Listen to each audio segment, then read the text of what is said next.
I'm curious here, Lisa, you mentioned something that was pretty interesting about this concept of RevOps.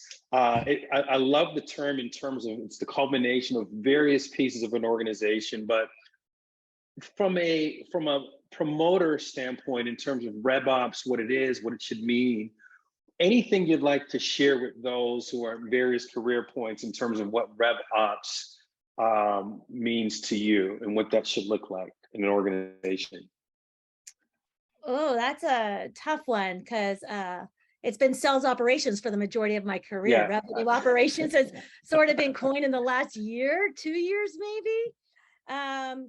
But I think for me, revenue operation is really all the disciplines that us as leaders, or if you're working in one of those disciplines, that we need to attain to help the organization meet its strategic goals, whether that's IPO, whether that's getting acquired, right? Revenue operations, as Ann just said, is the apex to everything that's going to impact that growth. That's commission for your sales team, that's deal desk, that's order management, that's systems and technology, that's database managers, right? Your traditional sales operations around processes and policies. Everything around sort of what you would need to help that organization is what revenue operations is to me. Yeah.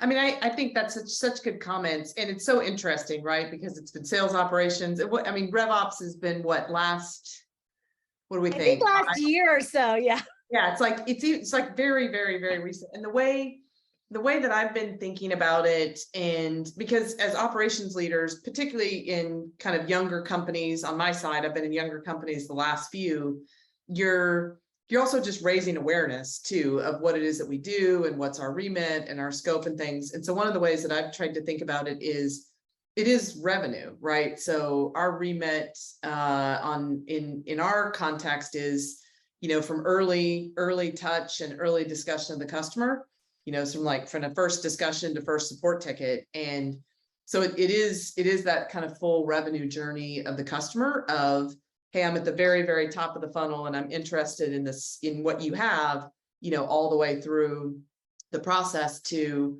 not just sales, fulfillment, et cetera, but all the way to customer success, to retention expansion, to technical support, and more. And so I've been trying to kind of think about, and that is broader than what a typical sales operations would have been in the past. And so I think in some ways, organizational change like this is just kind of catching up. Like, what does this really mean in real life in companies? And certainly it varies a lot, for sure.